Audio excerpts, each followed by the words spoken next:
what we're going to do is follow up on those ideas of cultural cohorts and cultural formations.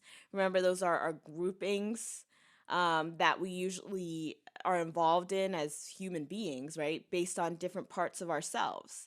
The cohorts being a more selective identity-based grouping, right? It could be a little bit more temporary or fleeting. You get together because you like the same music.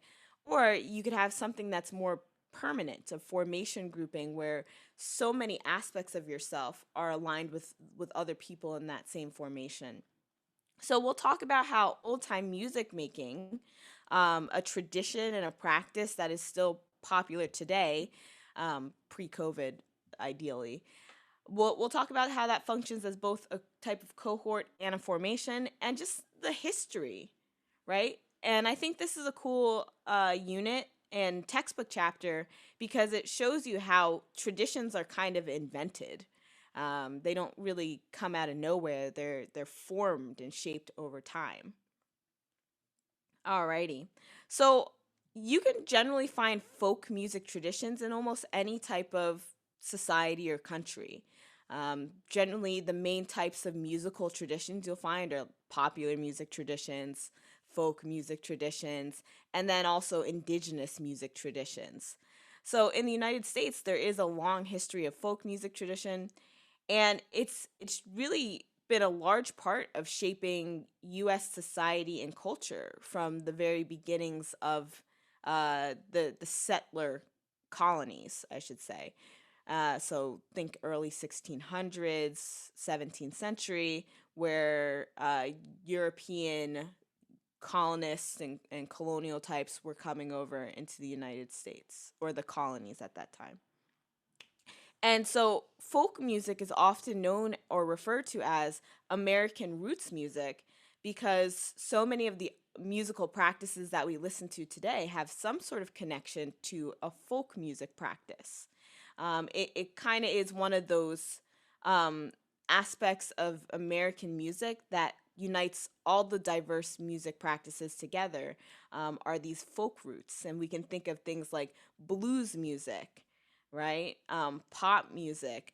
I mean, so many different musical styles really do come from the roots, right, of this type of early folk music. And part of why folk music really connects people together is because it usually draws from everyday life.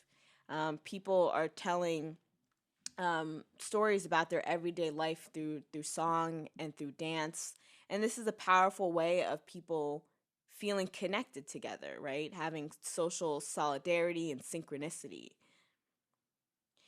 And what's really interesting about folk music is that it's one area of music in the United States where you can really trace all the different types of cross cultural interactions and influences. You can see influences of Native American musical practices, of African musical practices and slave practices, combined with European musical aesthetics, and Latin musical aesthetics and heritages.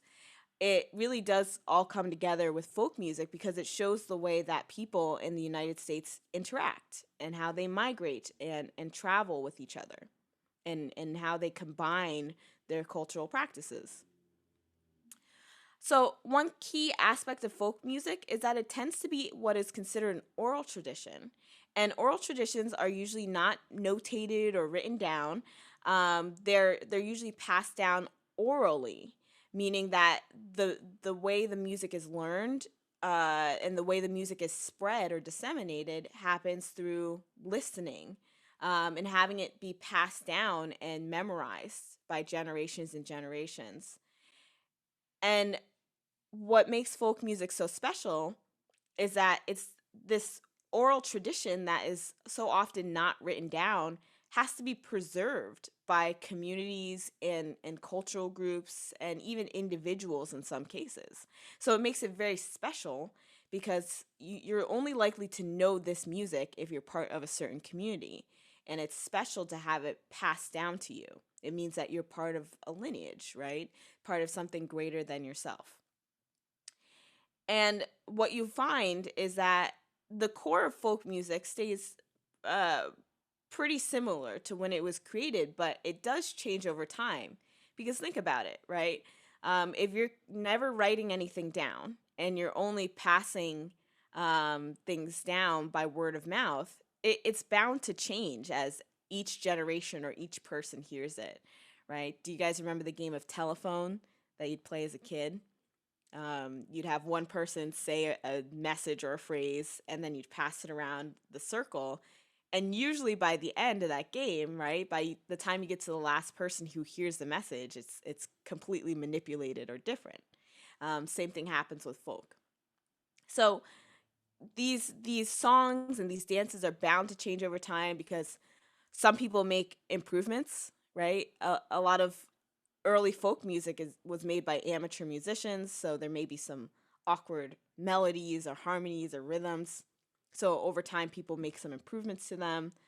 People interpret it differently, or people just memorize it in the wrong way. They hear, instead of hearing the note A, they hear the note B flat, right?